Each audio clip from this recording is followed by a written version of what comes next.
All right. Looks like we are live for episode 26 of the World Map Podcast. I'm one of your hosts, as always, JD, and joining me is my other host here, Mr. Nick. Hello. How's it going, man? Feeling pretty good. Good to have you back. It looks like Clark went AWOL on us again, man. It happens. Um, He probably threw his back out again.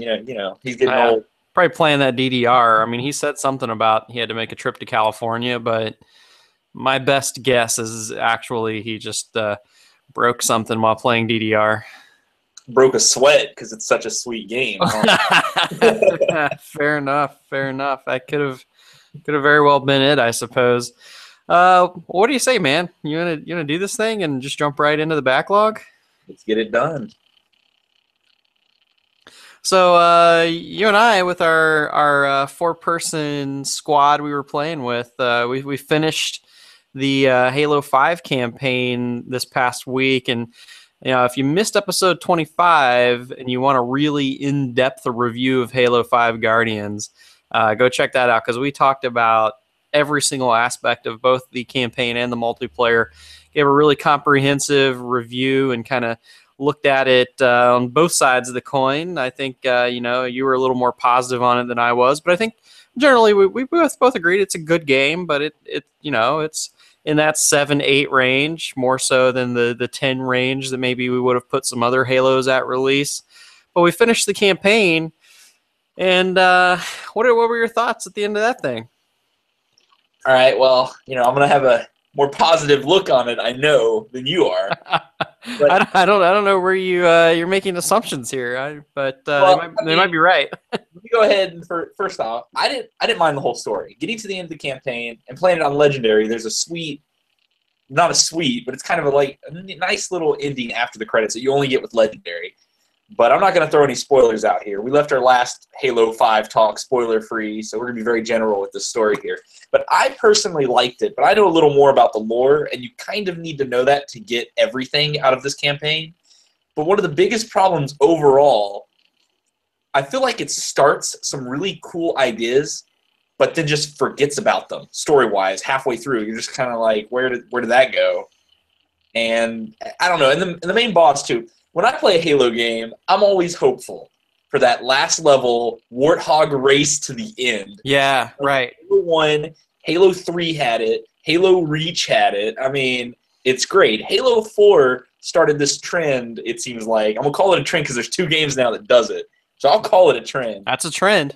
But Halo 4, the last fight, there was no crazy warthog thing. You're kind of like in this weird cutscene, hybrid gameplay sequence, and you kind of take somebody out. Well, this was very similar to the way they did that in Halo 4.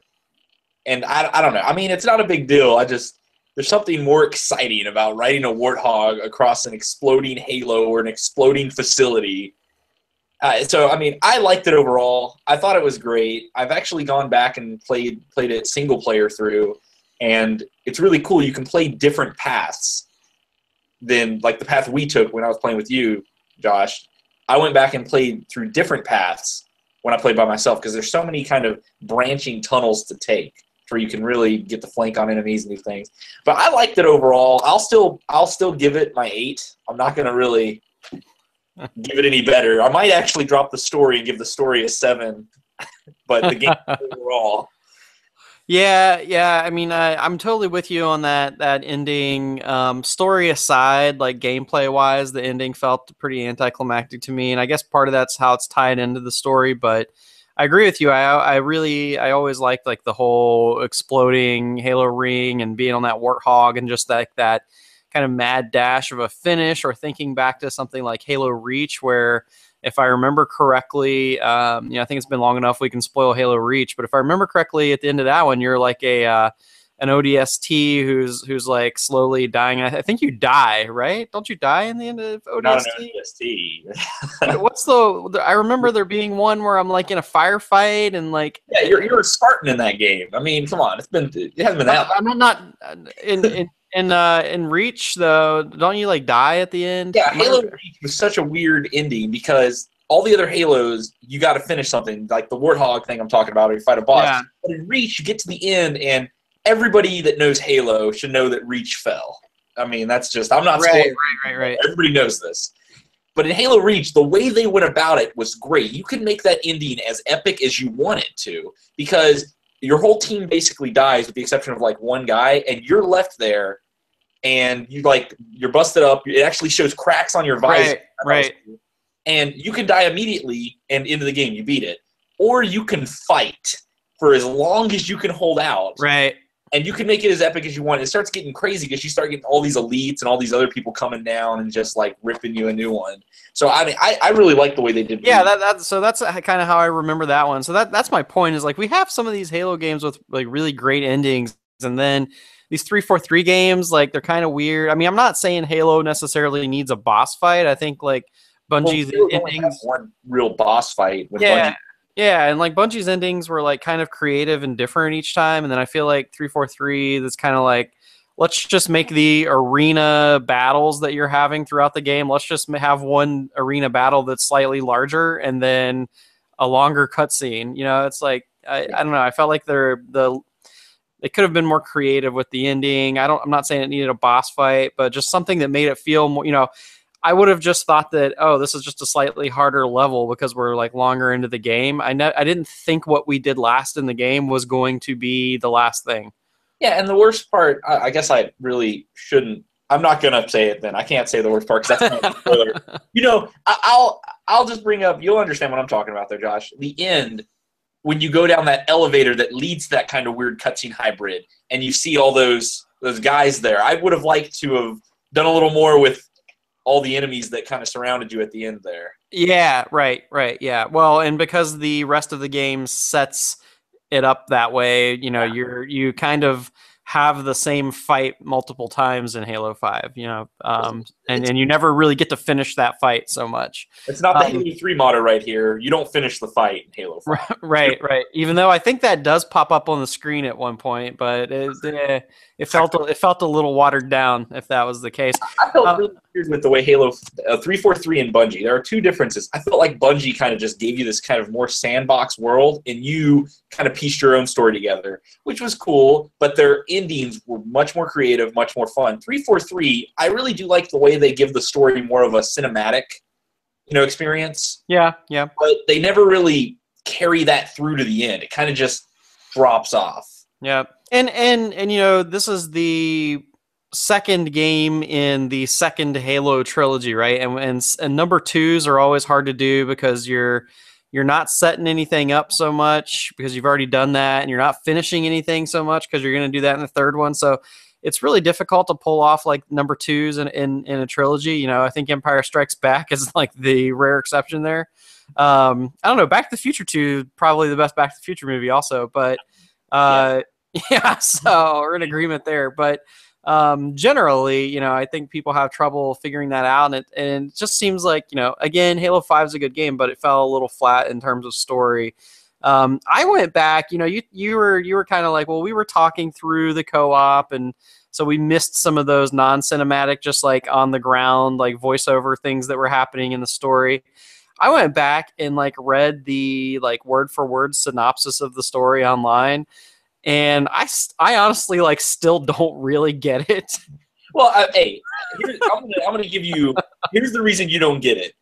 I was playing with Josh, as all the viewers know, with the story, and about 3/4 of the way through the game, Josh is like, "I thought the Covenant were our friends now." And I had to mention. No, that was not me. That was not me. That was your brother. That was your brother. Apparently, the people I was playing with did not realize that the Covenant was not the race; it was the collection of races. Because the grunts aren't. No. That was your brother because he hasn't played since Halo 2 or something. He said, I know that much. See, there's a lot of confusion with everybody yapping all around. Keith David. I'll blame it on Keith David. Oh, okay. So we got to tell this story, right? So we're like, I don't know. We're like next to the last mission, probably. Maybe even was it the last mission? No. We're on a mission where the Arbiter. It's like right when the Arbiter comes into play. Right. So, and then your brother is like, he's like, wow, the Arbiter really sounds like that one black guy who's in all the movies. And that's as specific as With, he. No, but he yeah, that's a specific one. Then he's like, well, you know, the one with the deep voice, and we're like, oh, Lawrence Fishburne, Samuel L. Jackson, James Earl Jones, like Michael Clark Duncan. Like we exhausted the list, man. He gets more specific after that. He says, no, he's played a cop a whole lot, and then we just start screwing with him at this point. And I'm like, Martin Lawrence.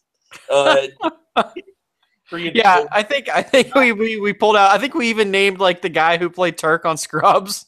Yeah, Laurence Olivier.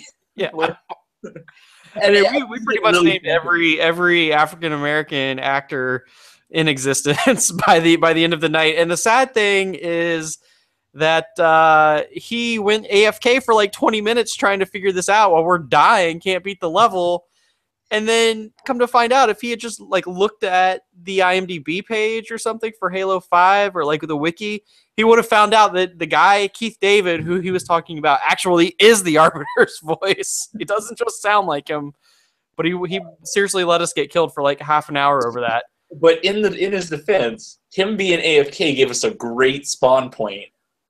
True. We never had to reload our last checkpoint. We just had to wait 5 seconds to spawn back to him. I think we may have found a skull too, just because we were hanging around in that area for so long. But yeah, man, the things that that's one of the great things. This 4-player co-op. I mean, it's kind of sucks that there's no like split screen couch co-op, but I also think like while I would enjoy that, I probably would not use it as much as being able to do online. And the fact that it was like opened up to 4 of us to do that together and go through. And the weird thing to me about like the split screen in the past is like, what are we both Master Chief? Like, how is this story working, right? And then, but to actually have 4 characters with individual like personalities on the screen, individual weapon loadouts, I do in retrospect really like how that worked with this Halo game.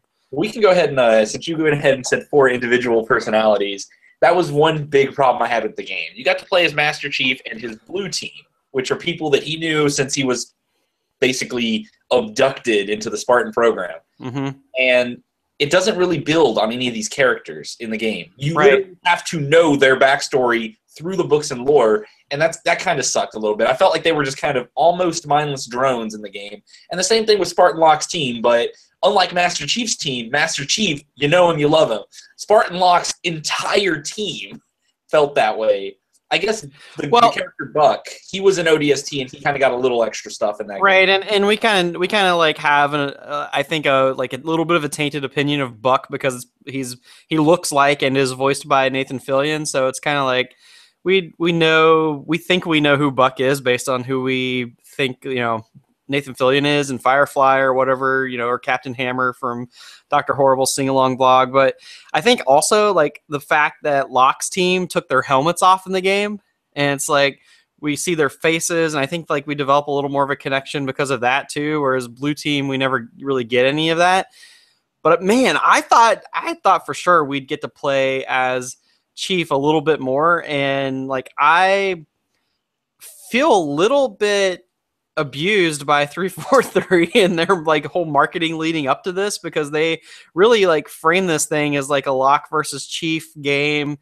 That rivalry is not like really actually there. In fact, like the whole hunting Chief down thing goes away pretty early in the game. Like I don't think it's a spoiler to say that. That's not a focus of the game. It's just not. It doesn't really even go away. It doesn't really even define when it goes away. It just kind of you don't even realize it happened. It's 1 minute they're having a fist fight, and the next minute we got to help him out. When that middle transition come? There was no transition. Well, and you remember that like TV ad a while back that was just like everywhere, and like Locke is like got his gun pulled out on Chief, and Chief's like sitting under this crumbled statue, and it was just like really dramatic and cool. That's not even in the game. That's nowhere. Nothing. It doesn't exist. That plot is even in the game.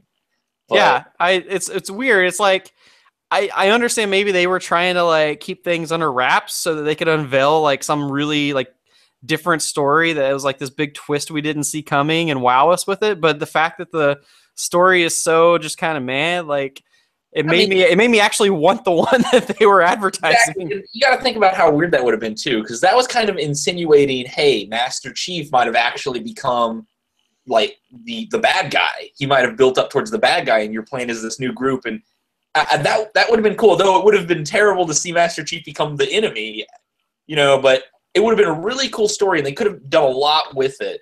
I don't know. I remember a few episodes ago, like 5 or 6 episodes ago, in preparation for Halo 5, I was talking how excited I was to figure out. I wanted to see this rivalry. I kind of wanted to see why he was a traitor, what's going on. I should go back in time and slap myself.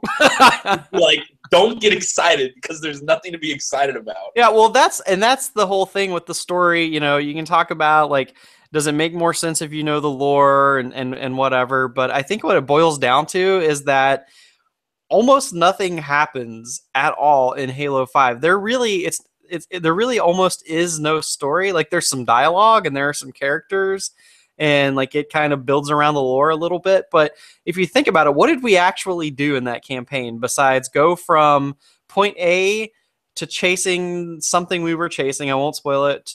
At point B, and then once we got to point B, that was pretty much it. Like, we basically just moved from point A to point B in this universe, and we really learned nothing. We solved nothing. We really didn't figure anything out. We learned about that something we were chasing, their motives, and why it's bad.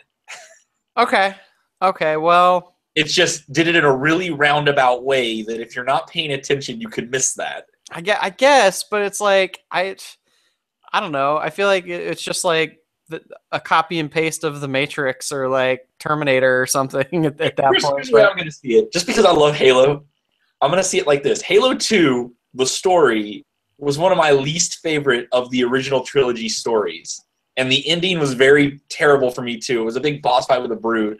So maybe the middle games in the trilogies are just going to be the worst story-wise. So I'll just give it that. Though I may be wrong. I want to be hopeful. I want to be hopeful.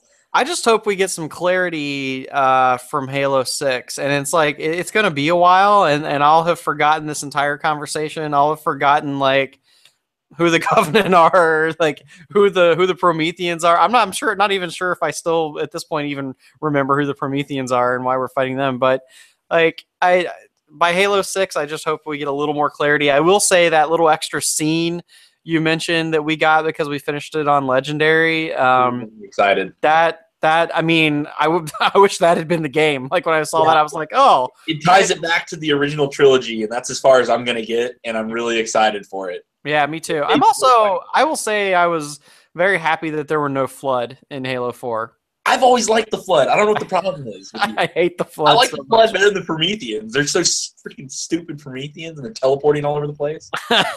Fair enough. All right. Well, I guess we can move on from Halo. We played more multiplayer too. Obviously, I'm kind of warming up to it a little bit, but I don't think it's something. I'd love to jump in with you guys and play Breakout and stuff like that, but I don't know if it's something I'm gonna like play a ton of, given the fact that I still need to finish Metal Gear 5 and Fallout 4 comes out this week. So that's probably going to take up the most of the rest of my year.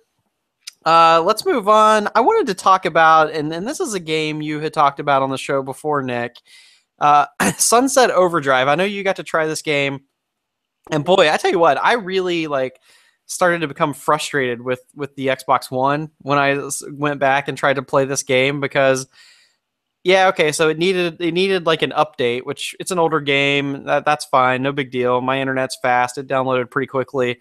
But then this whole like Xbox install thing, and like the new consoles, for anyone who's not aware, like you put the disc in if you have a physical copy of a game on the new consoles, and they have to like pre-install part of the stuff on the disc just so that it's not like constantly loading on you. So it's a good thing in theory, but when I put in a big game like Metal Gear Solid 5 into my PlayStation 4, almost in no time I'm able to start. When I put Sunset Overdrive in, it took like over an hour before I could play the game. It took so long to install. It's just frustrating to me how slow the Xbox One installs games, man. Have you encountered this at all, or you're mostly a digital download guy though, right? So once it's downloaded, you're kind of done. I like to buy physical copies of games I care about, but I can agree with the PS4. It does it quick. Because, I mean, it downloads most of the game, but once it downloads a fraction of it, it lets you start playing it. Right. The Xbox One, I don't know how it does. I only own Halo 5 for my Xbox One. So, well, I only own Halo 5, the Master Chief Collection, and Titanfall, and then Sunset Overdrive. So it's kind of like very limited for me as well on Xbox. You know, it's like basically just those exclusives, and it collects dust otherwise. But part of it's, you know, I just hate the UI of Xbox One, which I know is getting an update. And this whole install thing. So it does install the same way that PS4 does, and it does offer you that same feature where you're supposed to be able to, you know, it gives you a little message ready to start when it hits a certain percentage of installation. So I did that on Sunset Overdrive, and then I got a freaking title screen that just said like installing. So it was basically it was ready to start a load screen. So I don't know, that's kind of weird, but I don't know. It's an interesting game though. You know, it's by Insomniac, which I think most people think of Insomniac, you know, as a PlayStation developer, PlayStation studio, because they've done a lot of second party stuff for Sony throughout the years. I think they're the are they the Ratchet and Clank guys and stuff like that? I think they may have done Spyro. Don't quote me on those, but Insomniac I know has done a lot of PlayStation stuff, but Microsoft shelled out the cash and like nailed them down for this Xbox One exclusive, which was, I believe, kind of a launch window-ish title, and I just finally got around to it. I know you said when you talked about it on the show a while back that you found it enjoyable.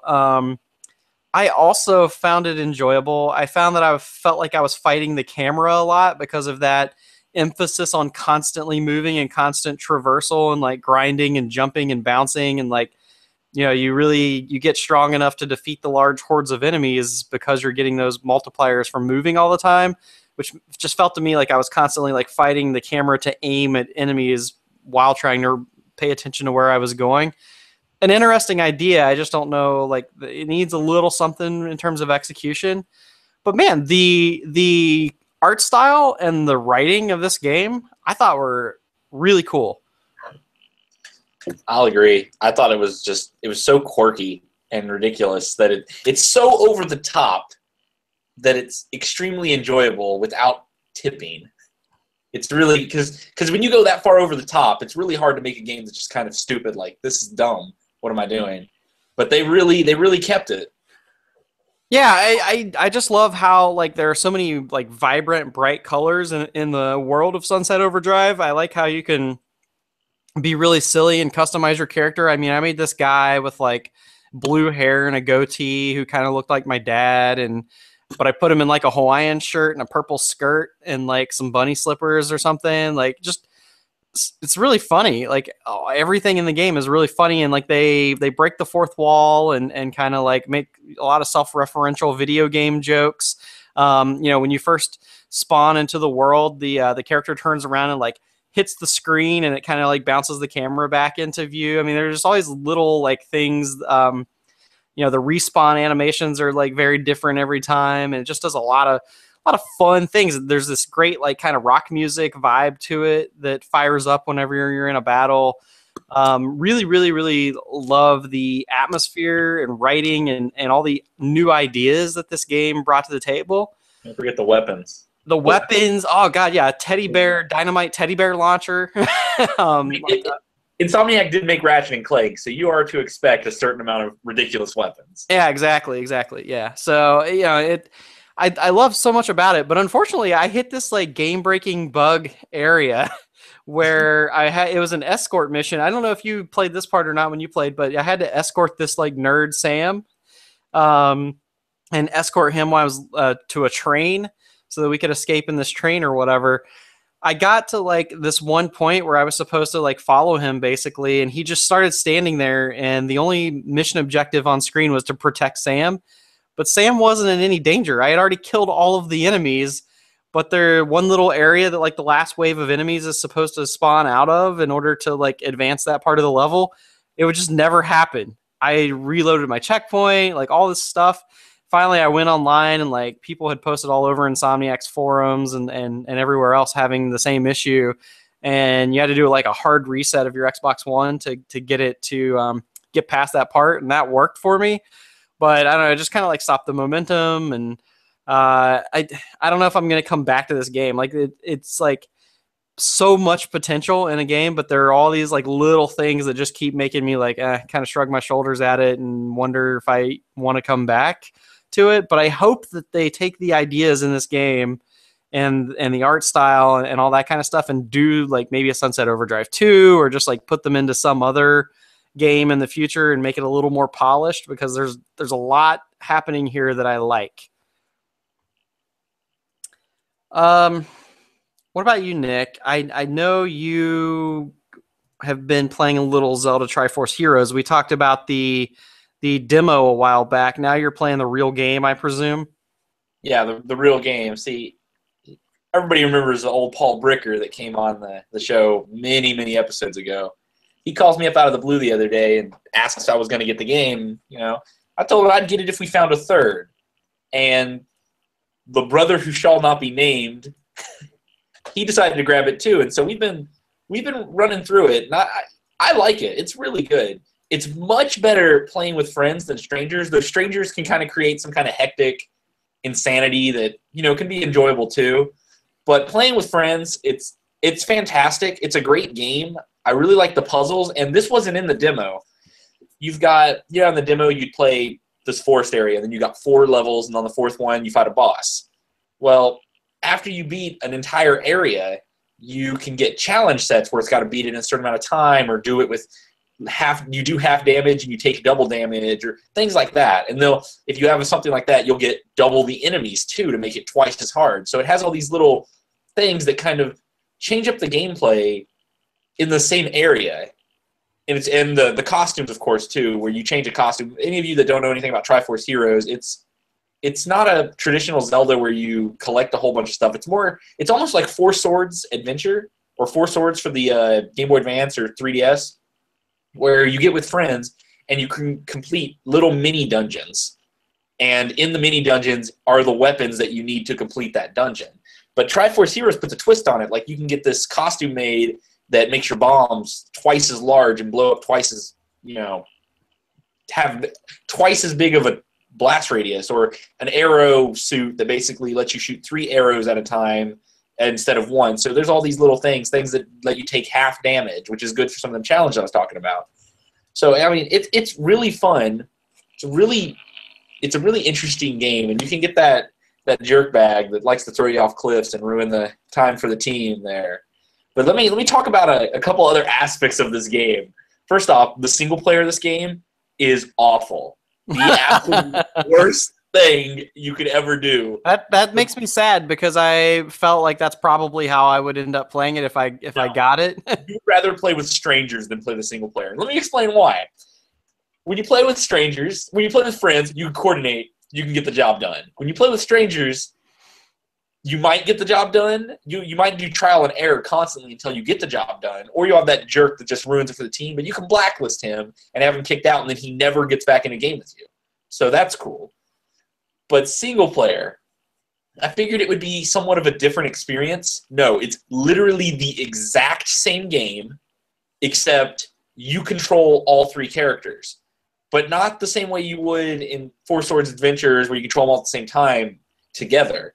No, you have to manually switch. Just like on the touchpad on the bottom screen, you can tap between them and switch, and then move that character you want them, and then switch and move that character. And that doesn't sound awful, but it really breaks up the speed of the gameplay. And when it starts getting really terrible is when you have to totem up.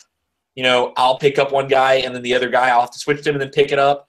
And then you have to switch to the guy on top in order to shoot, but since he's on top of the totem, he can't turn. Like, if the enemies are turning, he can't turn. You have to switch to the guy on bottom, reorient yourself, switch to the guy on top, and it takes about a second to switch. So the enemy might have moved, and then you've got to do it again. So it gets really annoying.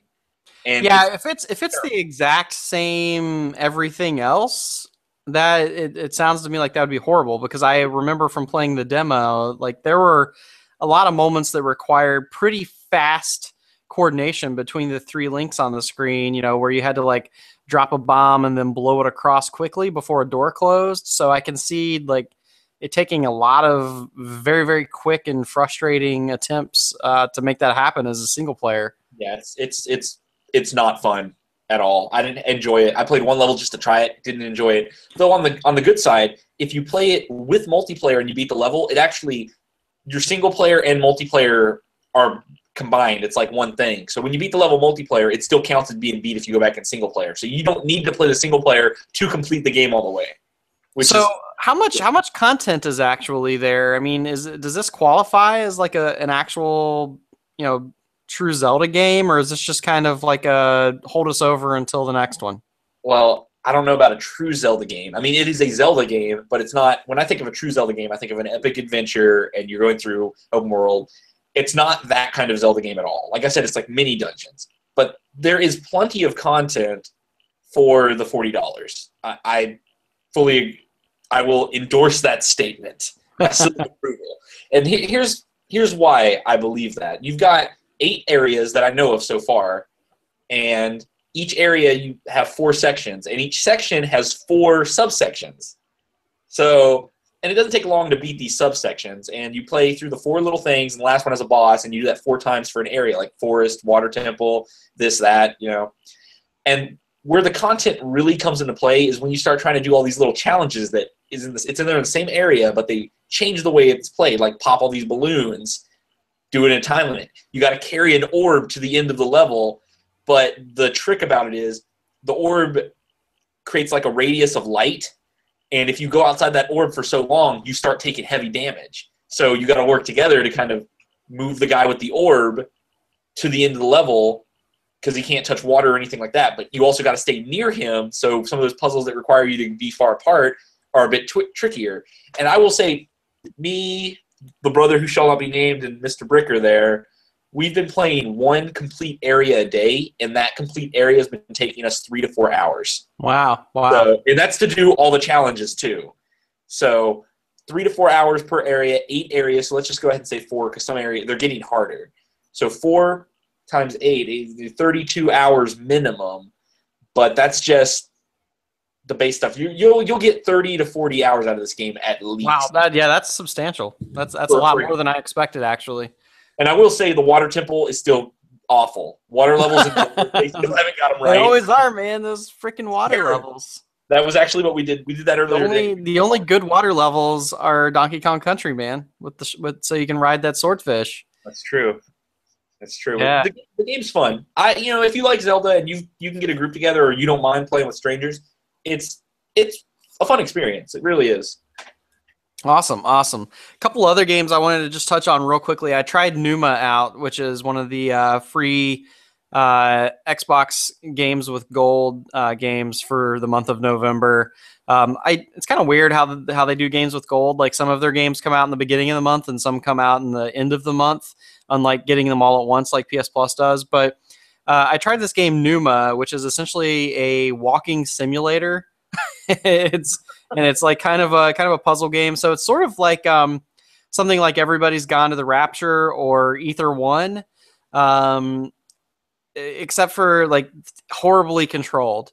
I got through, I don't know, the first 3 or 4 areas. The puzzles are not incredibly difficult. In fact, I would say they're right in the middle of kind of like puzzle range. Like I think most people will figure them out pretty easily. There are a couple of them that require multiple attempts.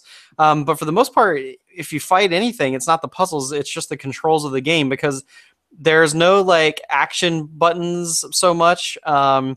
Everything is controlled by looking at it. So take, for example, one puzzle where like there are tiles lit on the ground, and you have to look at the tiles just, using the control stick as you would for any like looking around camera movement in any other game. And you have to look at the tiles to change the color. And then when you look away, they change color again. So you want to like frame, like kind of like look really close at the ground, like look almost straight down so that you're framing only a couple tiles at a time. And then kind of like walk in a pattern to where you're flipping the right tiles to like try to get them all the same color.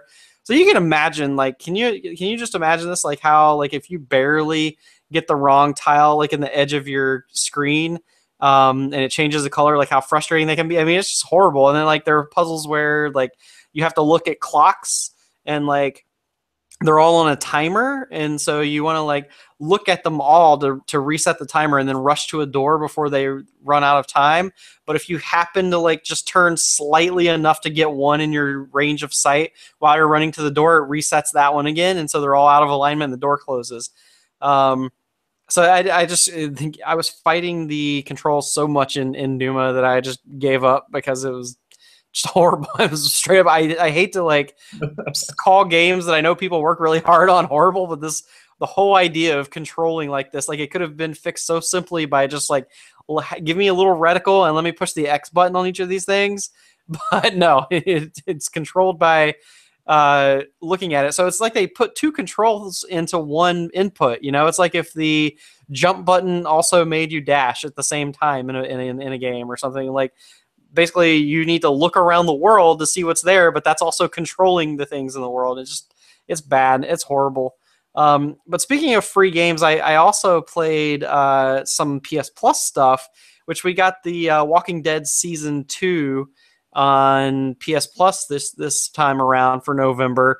And I had played Season 1 of Telltale's The Walking Dead on Xbox 360 when it very first came out a while ago, several years back, and never really got into Season 2. Not so much because I hated Season 1 or anything, just because like I'm not one of those like people who's in love with The Walking Dead, and I don't really find the Telltale games to be enjoyable from a gameplay perspective, because to me they're not games, they're just interactive stories. Because you're just basically choosing conversation choices and like picking things up here and there.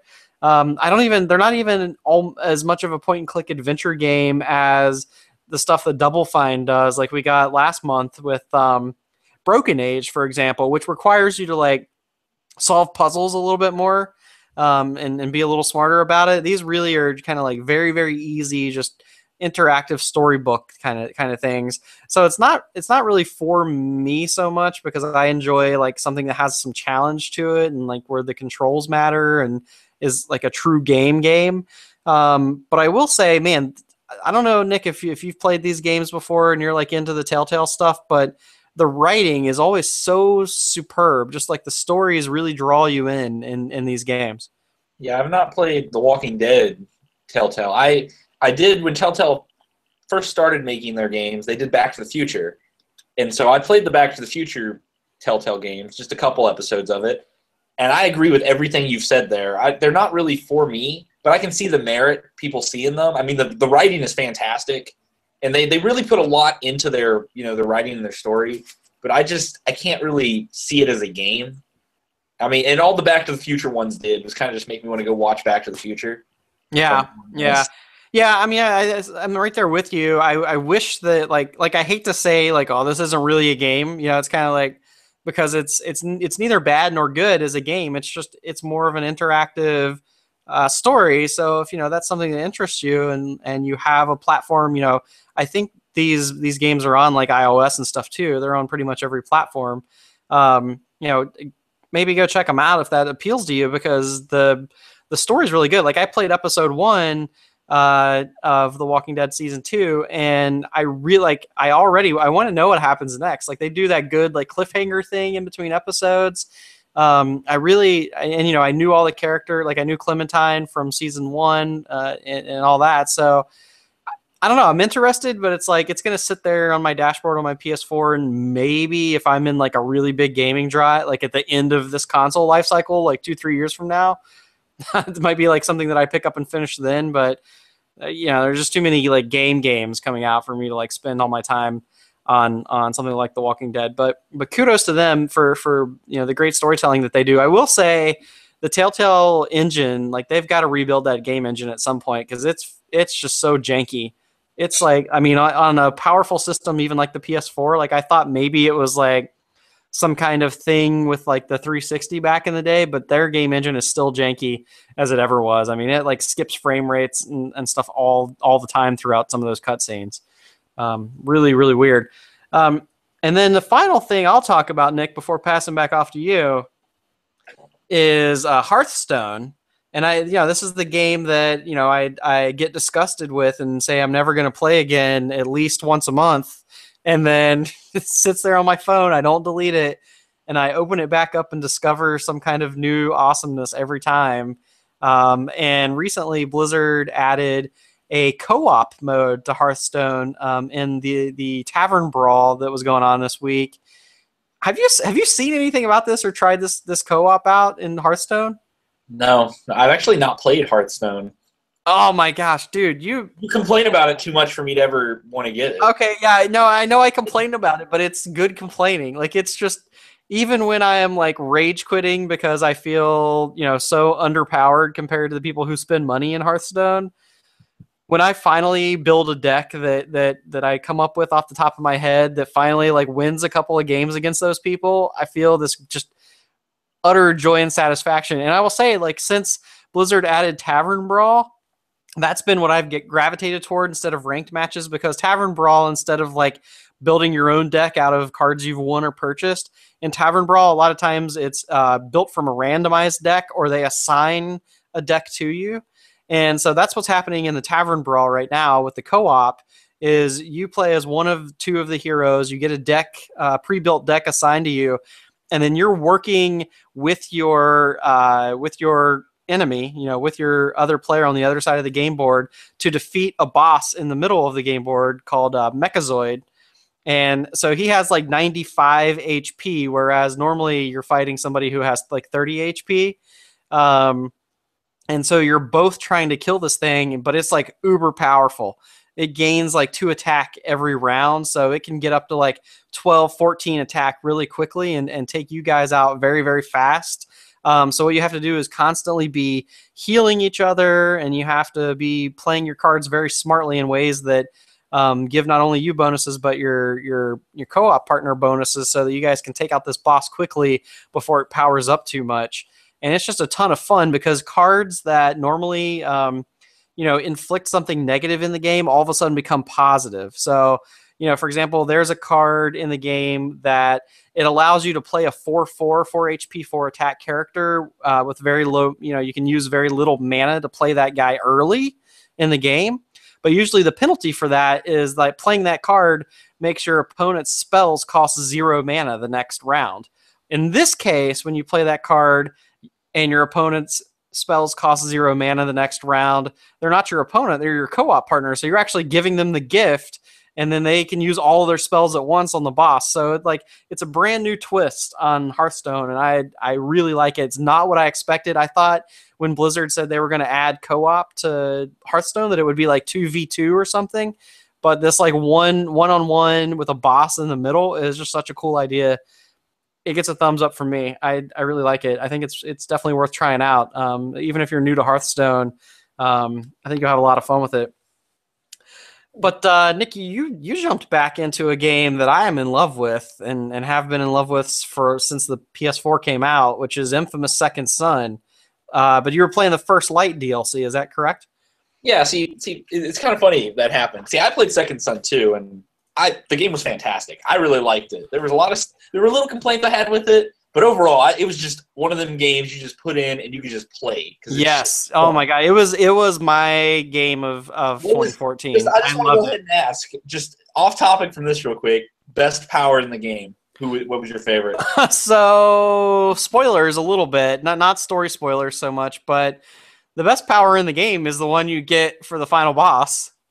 What, concrete? Yeah, I mean, you get that awesome concrete power, and like all of a sudden you're beast mode. But no, the best power in the game is by far neon power, which is why First Light DLC is so awesome.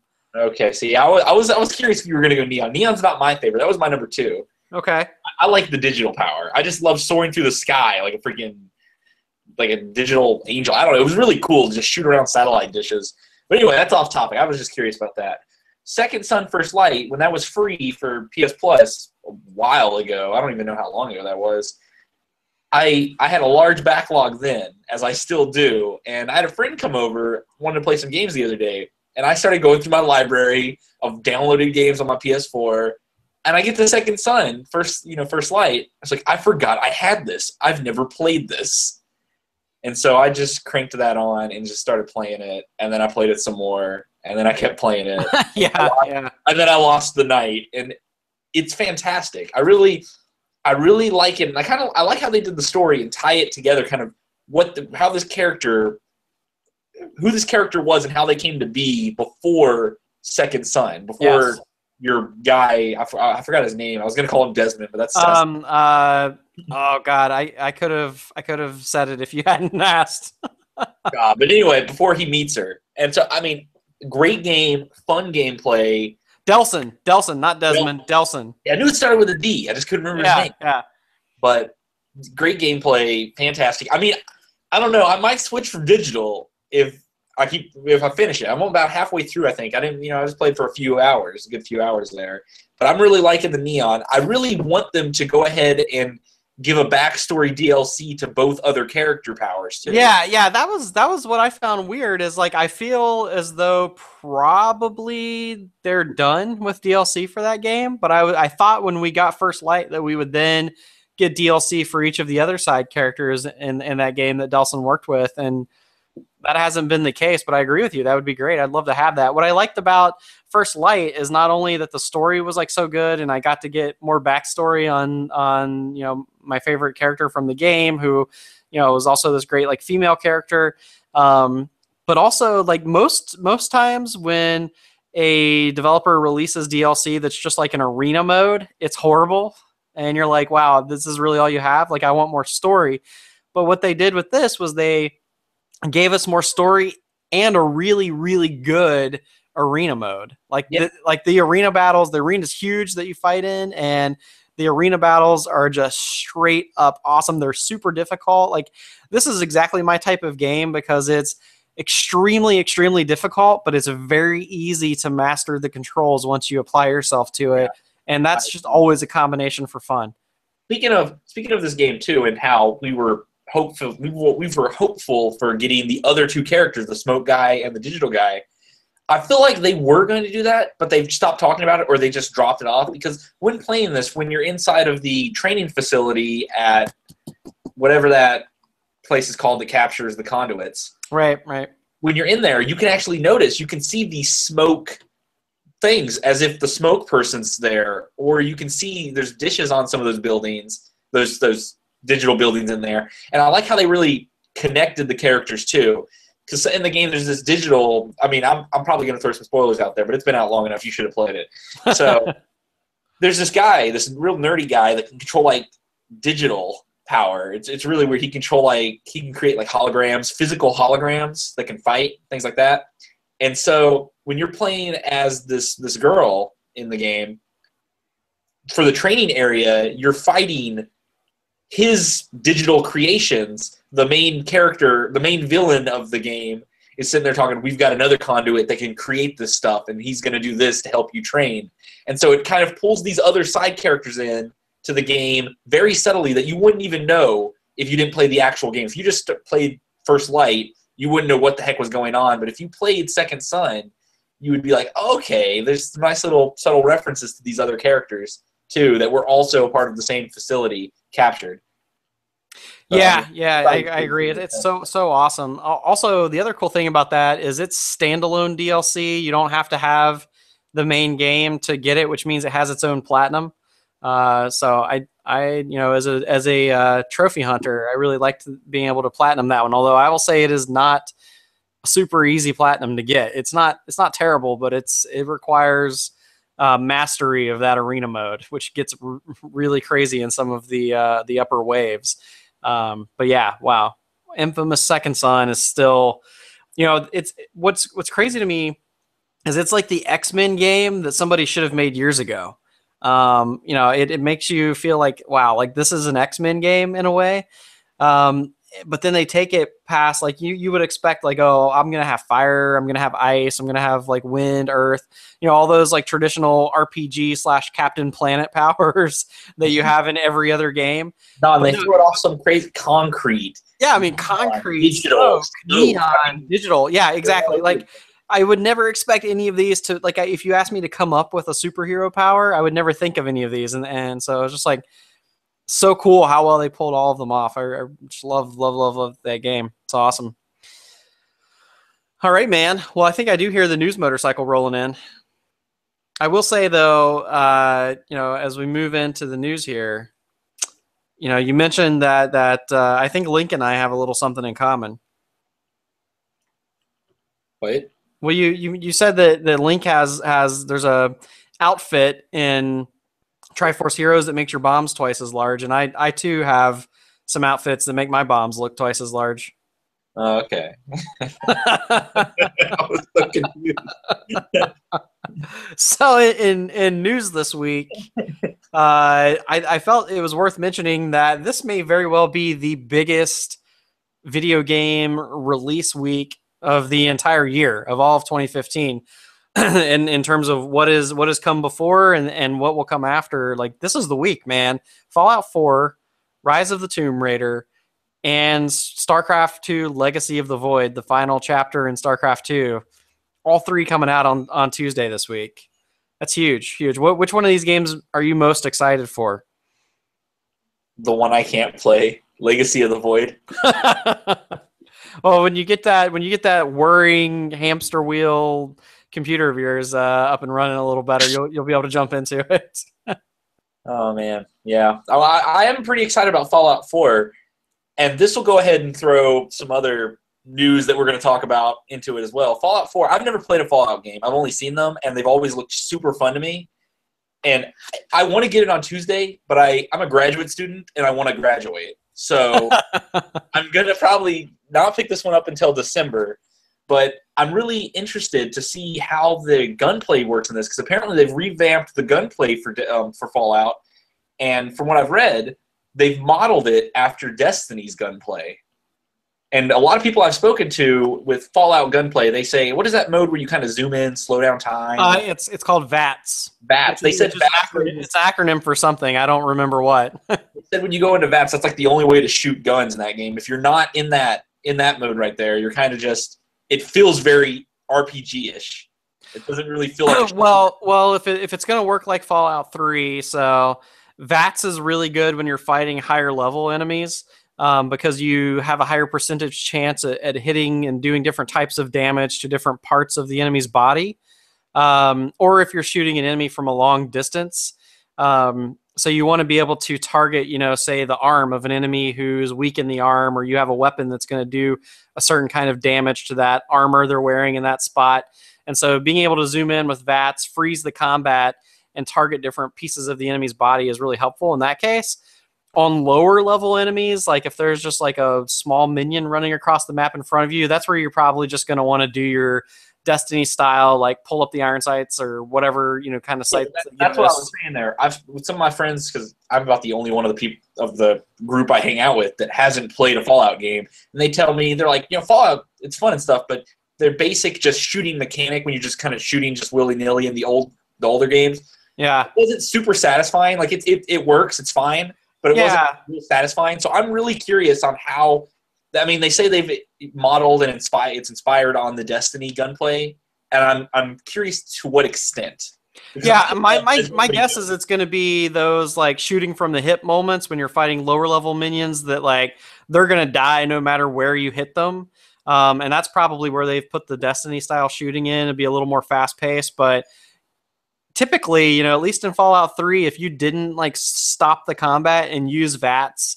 On higher level enemies, or when you got surrounded, you would die very quickly just trying to shoot from the hip, because you really got to take advantage of those different hit percentages and things like that. It's very RPG-ish in that way. So that would be my guess of how that's going to work.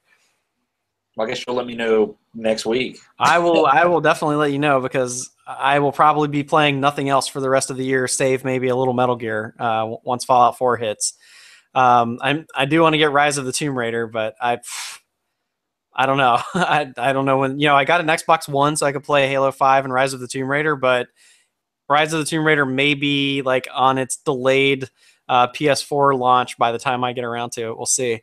So we just passed N7 Day, which is a fake Mass Effect holiday, I guess, that BioWare made up. But we got a teaser trailer for the next Mass Effect game, Mass Effect Andromeda, I don't know if you saw this teaser trailer, but it was strange to me because this whole time BioWare has been saying this is a totally different area of the universe, totally different game from the original Mass Effect trilogy. It will not feature Commander Shepard whatsoever. Any of those characters, that we know previously from Mass Effect. But then Commander Shepard voices the trailer or the teaser that was released for Andromeda. It says this is Commander Shepard, and it's the Fem Shep voice, Jennifer Hale. So I don't know. What do you make of that? I mean, all this time they're saying Shepard's not involved, and then Shepard voices a teaser. I don't know what to make of it. I've only played one Mass Effect game, and I didn't really follow it too much. Which Mass Effect did you play? I played the first one. Okay, all right. Well, that's some people think that's the best one, and from a storytelling perspective, I might agree. From a mechanics perspective, it's a little wonky, but I would encourage you to play Mass Effect 2 because I didn't have those ones, and other games came out that I was more interested in, and that's why I hadn't played them. I would like to finish Mass Effect. I liked it. I just, like you said, the first one, the mechanics were wonky. I didn't play it when it came out. I played it way later. I played it around the time Mass Effect 3 was already out, so okay. It also felt very dated. Yeah, Mass Effect 2 and 3 get progressively better in terms of the mechanics. By the time they got to Mass Effect 3 and threw in that multiplayer mode, like I was one of those people who was adamant I didn't want the multiplayer in Mass Effect, but then the shooting, the third-person cover-based shooting was so good. By the time they got to 3, the multiplayer was actually really fun. And I would say, though, that 2 definitely, from a storytelling perspective, is great because all you're doing in that game is just building up your team that you're going to go to war with in Mass Effect 3, essentially. And just like getting the backstory and like doing the interactions with each of those team members as you fly around the galaxy collecting them is a lot of fun. And then this teaser for Andromeda was weird too because it didn't really show anything from the game. No cinema, no gameplay. It was actually like a bunch of real life NASA like old scenes patched together and like talking about the human desire to space travel and be an explorer or something like that. So it was really, really weird, not that exciting, but just like out of left field to have Shepard in this teaser. And now I'm wondering, like, did they decide that the fans are going to want Shepard or like what's going on here? So we will see. We will see. I know also we talked about Halo earlier and there's a little Halo news, right? Yeah. See, I like Halo a lot, as I've mentioned earlier. And so I've been following because I want to see some of these modes that I've loved come back. And I want to know when they come back. So I keep tabs on Halo 5 looking around. And actually some of them are coming back a little quicker than I expected. I remember last week we discussed Big Team Slayer is one of our favorites. We like Big Team having vehicles native on the map. And they've actually announced that Big Team Slayer is coming back, and relatively soon, within the next week or two, they're talking. Big Team Slayer 8v8 with vehicles on the map, all that good stuff coming back. And a cool part about that is 4 new levels are actually coming back with it too. They're all built in Forge mode, but they've got Headlong from Halo 2. You remember Headlong, don't you? The one. Oh yes. Oh yes. Halo 2's Headlong. They've got this level based on Valhalla from Halo 3. They've built Standoff. Do you remember Standoff in Halo 3? I do remember Standoff. Yes. Standoff. They've got a level inspired by Standoff, and then they've got a 4th level inspired by Halo 4's Longbow coming in. Still no Blood Gulch. No Blood Gulch, but I'm sure it'll be built once Forge mode comes out. But I'm pretty excited to see Big Team Slayer coming back, and I'm going to jump on that just to try it out when it comes in. And on top of that news, they also fixed a couple of the complaints we had last week about the game, where we were saying you play one mode, you'll play Capture the Flag. There's only Capture the Flag on like 2 or 3 levels, or Slayer's only on about 2 or 3 of the levels, crap like that. Well, I guess they realized that's stupid. I don't know why anybody would limit it. How did they not realize that when they were making the damn thing? They've got all these levels in the game, but let's limit this mode to only have 2 or 3 of them. So they went back and basically given Slayer every level. So Slayer is now on like 8 or 9 levels of rotation. And Capture the Flag, they've added 1 or 2 levels to Capture the Flag now. They've basically gone back, used the levels already in the game, and allowed them to be in rotation for these different game modes, which is good. So that was another little piece of news that and I went back and played. They have Shoddy Snipers open this weekend. So I played a round of Shoddy Snipers, and it was amazing. It's so good. I really like how 343 does that, where they have like a vote. They're having a weekly vote where they pick like 3 random game modes, fan favorite game modes like Shoddy Snipes, Capture the Flag, things like that, and the community votes, and then one of them is there for the whole weekend, Friday through Sunday. And so I like how they do that. I like some of the features that 343 throws into their Halo games. But that's just a little bit of news on that. Just if anybody's out there waiting for big team, you might not have to wait very long. Yeah, I wonder if I can pull off playing Halo 5 multiplayer on my Xbox and Fallout 4 on my PS4 at the same time somehow. There's got to be a way I can grow an extra set of arms or something. You just get the Vita and mount it to the top of the Xbox controller, and you just, in those slow moments of Fallout 4, Well, it's not a bad idea, man. I could probably at least do some level grinding in Fallout 4 during the load screens. There you go. Yeah. Well, and BlizzCon also started this week, so I don't know how excited you are about Blizzard stuff, how much you keep up with and play that stuff, but I'll just run down through the important stuff real fast. We found out that their shooter Overwatch is coming to consoles, which is really cool because I'm not much for playing shooters on a PC myself. I'd rather do that on my PS4 controller. The Warcraft movie trailer dropped, which I don't know if you saw, but I wasn't super impressed with it myself. I did not. I wish somebody would turn around this trend of video game movies and like make some that are actually good, but this just looks like all the orcs look like cartoony Warcraft style, and all the humans look like Game of Thrones realistic style. And it's like, dude, just go all the way with the Warcraft art, man. Just make it all cartoony, make it all fun.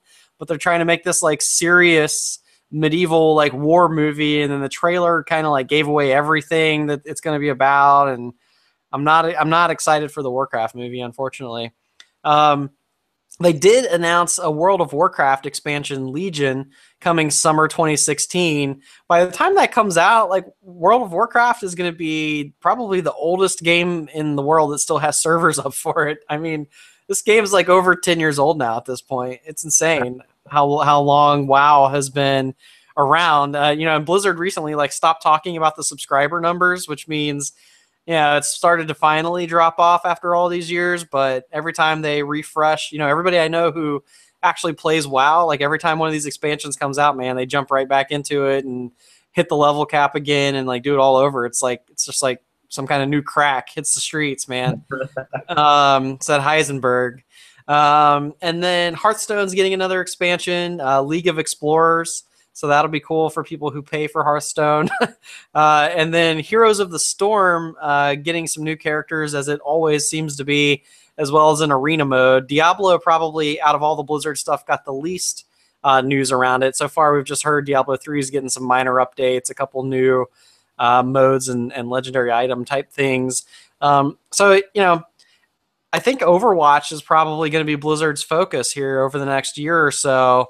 And that's a new IP. It's exciting, I think. I watched the kind of the trailer for it and all that stuff, and it's in beta now. And I think Overwatch looks exciting. Although I'm a little bummed we haven't heard about a Warcraft 4 or anything. It's been a while since we got a new Warcraft game, like an actual RTS Warcraft game. I don't know. Blizzard used to seem to refresh, cycle between Warcraft, StarCraft, and Diablo every year or so.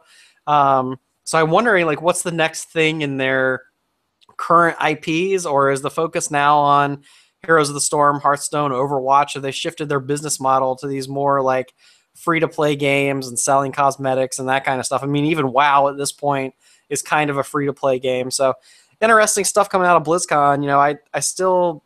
I don't think Blizzard, aside from StarCraft on the N64, has ever made a bad game. So it's crazy to see them continue to pump out all this stuff that people are so excited about, that unlike a lot of other game companies, the hype is never too much. It's never a disappointment when it comes out. It's always right where you expected it to be.